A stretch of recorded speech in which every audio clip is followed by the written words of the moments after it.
And we're back, and we finished No Mercy. And now that you know how to play the game, we're going to change up the topic a little bit. So we're going to go Death Toll first. We're going to be on normal. I know you want to see me die, but we're going to go normal. And we're going to start this game with a question. And that, since you have said before in your introduction that you write for Ghost Cult magazine, which is, from my understanding, from what I've seen, mostly a metal magazine, if I'm not mistaken, correct? Yes, correct. Okay. So, metal, obviously our forte. What would you consider to be your top 3 metal artists? We're going to go metal first, and then we're going to talk about other things. So go metal first. Okay. I hate this question with a burning passion. Yeah, well, because my answer changes every time depending on my mood and what I've been listening to. Okay, so then in that case, at this very moment, what would you say are your top 3? What do you feel like listening to right now? Okay, there is one band that without fail is always in my rotation, and I always name them when someone asks me my top anything music, metal, and that's gonna be High on Fire right off the bat, 110%. So you're all Matt Pike for president. Oh, absolutely, Matt Pike for president any day of the week. Getting that out of the way, then most recently I'll probably throw a bone to Mastodon, who I've been a fan of for well over a decade at this point, and regardless of whether it's their older, heavier stuff or their newer sound, I like it all. I like everything they do. Go ahead, keep talking. I'm getting skull fucked. If I can venture out a little bit and probably get yelled at by some like more traditional metalheads and elitists because they're technically not really a metal band, I gotta go with Cancer Bats. I love them to death. I saw them at a Guar open for a Guar show many years ago, and they blew my mind, and it's been a love affair ever since. We talked a little bit about Guar last night because we were talking about my rabbit hole here, and you were just talking about how they were a big part of your life for a while. Yeah, they absolutely were. I was what is affectionately known as a bohab. I would travel around to see the band. I was one of those obnoxious people who was always, hassling Mike Dirks and Dave Brocky, have too many collectibles, knew too many people that were also part of the bohab life, went to numerous barbecues, have a bunch of spew-covered items still in my closet to this day. It was, I don't know, I guess like a shitty version of Woodstock, but with more monsters and more fun. Now, with War in particular, what was it about them that drew you to them?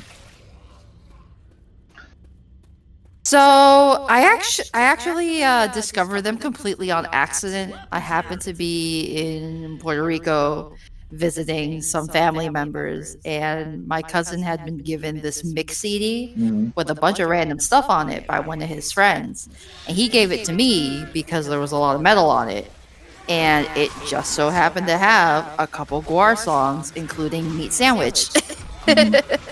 And that's kind of what started things. I was like, oh, this band's kind of catchy. And, went down a rabbit hole, as you're familiar with. And I went to go see them live one day with some friends. And I was like, I want to be a part of this for as long as humanly possible. And it kicked off several years of going to see them anytime they came anywhere near Boston, traveling down to Richmond to go to events and things. I made a lot of friends along the way. It was a good time. I would imagine, yeah. So, now, you were also telling me a story about the first time you met Dave Brocky. Oh, yeah. So that was at the Worcester Palladium in Worcester, Massachusetts. If you're familiar with that place, you're immune to COVID because of it. I I went to a meet and greet, and it was my first time ever interacting with the band because this was back like very early on in my bohab phase, and everyone's in costume. The first thing that Dave says to me, the first things that come out of his mouth are, "Look at the tits on that one." I have never laughed so hard in my life, and I knew at that moment I was with my people. Like, sup, first thing you notice is just bam. Exactly. He pulled the classic Dan Max sup girl. Sup, girl. Oh my god. So let's go back to real quick to High on Fire. Now, actually, let's kind of go into this a little bit more. High on Fire, you actually, generally speaking, you identify as being more into stoner and doom metal. Is that... Yes. Okay. Absolutely. What is it about that? Why? It was one of those things that, like, I don't know if it's just the fact that it's lower tuning or that it's so fuzzy, but something about it makes me want to move. And if I can feel it, I feel it in my guts, and it makes me want to throw up, and I love it. It's a very visceral feeling. It's something that's hard to describe, but when you're standing in front of those stacks and you feel like your flesh is going to melt off of your bones and you're still going to be standing there, that's the greatest feeling in the world. I gotcha. Now, I assume that the low tuning is also part of the reason why you have this strong inclination towards bass. Oh, absolutely. I'm a sucker for bass. You know this. So It is delicious. And if you let me, I will just talk about how much I love Jeff Matz for, the next hour or however long we have. Now, I'm not familiar with that name, so tell me. So he is probably most well known as High on Fire's bassist. I don't know anything about playing an instrument myself. I just know that I like the way certain things sound for reasons unknown to me. Because, we're human beings, I feel like, are very primal animals and respond to that sort of thing. You know that at one point we were all just monkeys dancing around the fire, smacking stuff around. But Jeff's playing has always spoken to me. I feel like there is something very, very primal about it, and I feel sick when I hear it live sometimes, which is exactly what I look for, because, if you don't feel that fuzz in your guts, like, what are you doing? You're not seeing a proper stoner metal, stoner rock, whatever band. You need that slight nausea if you're going to do it right. If you're not feeling sick, you're doing it wrong, basically, is what you're saying. Exactly. And it needs to be loud. If it's not as loud as a jet engine, you're doing it wrong. Like, people need to hear you from the next county over, or you got a problem. They have that saying, if it's too loud, you're too old. Do you have a fear of ever reaching that point where you're like, it's too loud? I recently started actually using earplugs, which I had not done for many, many years, and I'll be the first person to tell you that it's not a good idea. You should definitely protect your hearing. I am stubborn and also forgetful, so there have been many times where I have seen High on Fire without earplugs, being front row and everything. I do not recommend it, and I'm sure that I'll pay for it in later years, but as far as I'm concerned, loud is part of the game. If you're, there are some genres that lend themselves well to being played low and, just kind of mellowing out. Like, I love my vaporwave nonsense as well. That's not really something that you're going to bounce around to a whole lot. But when it comes to any genre of metal, that volume is part of it. You want to be loud. You want to be heard. You don't want to just sit around and do nothing. Even if all you're doing is headbanging, you have some kind of movement. Something is moving you, and you're surrounded by this wall of sound and this force outside of yourself. Like, that's 100% part of the experience. What's the obsession with Matt Pike? I'll be the first to admit that in general, I don't really care about guitarists. It's very rare for me to actually be interested in someone as a guitarist, apart from certain friends of mine. Matt I feel like he is a very talented player, obviously. And just the way that he plays in his music, it actually draws my attention. 99% of the time, if I'm listening to a band, I could give or take the guitar. I don't really care about it. I'm looking for the bass. I want to see what's going on over there. Because any like super wheedly, for lack of a technical term, I'm not in. Yeah, exactly, that kind of thing. Like, no, I'm all set with that. But I find his playing a little more interesting, and it's not that wheedly sound. There's a little more substance to it. It's got a little more oomph behind it. So I'm like, okay, I can do this. I can deal with this. Plus, Matt is also just a really sweet guy in general. So I have to give it to him on a personal level. He's a fantastic human being. I've enjoyed all my interactions with him. Even though Jeff is still my favorite out of the trio, I have to throw a bone to Matt as well. So you felt you had to choose one? Yeah, if I had to choose one, it would be Jeff. 100%. I have to go for my bass boy. Give me an idea of some of the coolest interactions you've had with musicians. Shit. Well, I mean, I told you about the first time that I met Dave Brocky. If you want to go back to the nu metal days, go as far back as you want to, because I mean, I still listen to a lot of nu metal, so I mean, I'm not. Yeah, I do too. I'm sitting here in an Il Nino shirt right now. I got you. And speaking of Il Nino, one of the first interactions I had with any band in general was I got to go on their tour bus. This was, obviously years and years ago. I was terrified, absolutely terrified. I'd never been around any kind of like, famous people or musicians or anything like that. But they were so cool and so sweet, just telling us like stories about how they had been on the road and different crazy things that they had done. I have like part of a mic stand from the show that we stole. I still have it to this day. It was a really cool experience, and it was really nice to get to see for the first time that these people, even though you admire them, they're people just like you, and they just want to relax and have a beer at the end of the day too, after some hard partying. Of course. Okay. And there was the time I ran into Mike Patton. That was a highlight of my life, because everyone loves Mike Patton because he's the greatest thing that ever happened to humanity. Of course. This was in Boston a couple years ago. I want to say maybe 4 or 5 years ago at this point. I happened to run into him after a show at, I believe it was the Orpheum. And he hugged me. And the man is just speaking Italian into my ear. Now, I speak Spanish, so I understood a little bit of it. But in general, I had no idea what the hell he was saying. But it was really hot.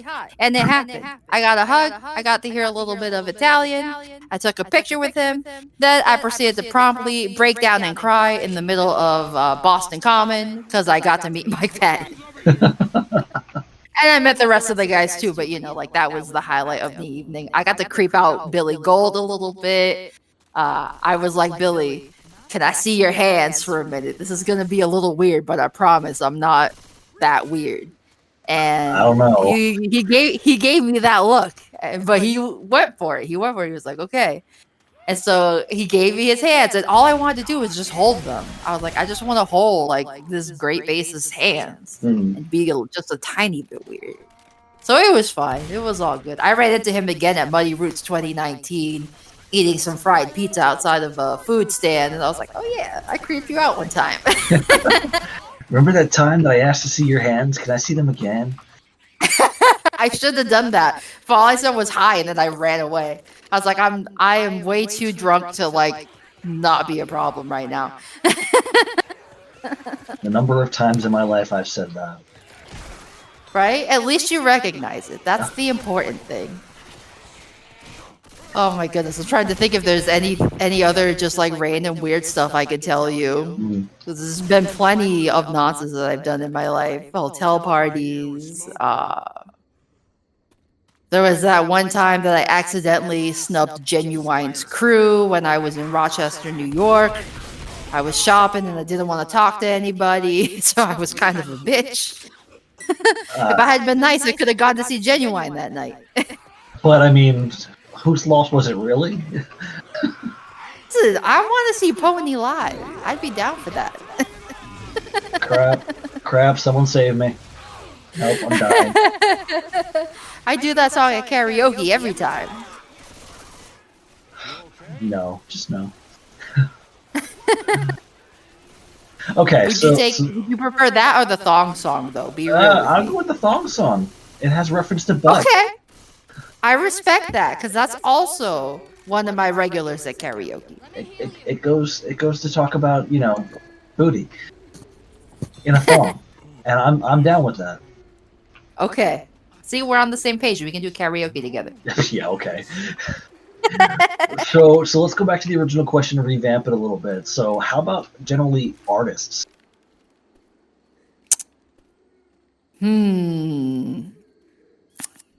Let's see. Well, I mean, if you want to just go for specific artists, of course I'm going to say Mike Patton. I love almost everything that man has done. I'm a big fan of the Mondo Cane record that he made. If you're not familiar, it's him singing a bunch of like old Italian pop songs. It's fantastic. I love it. It's beautiful. Oh, Bill, you fucked up, Bill.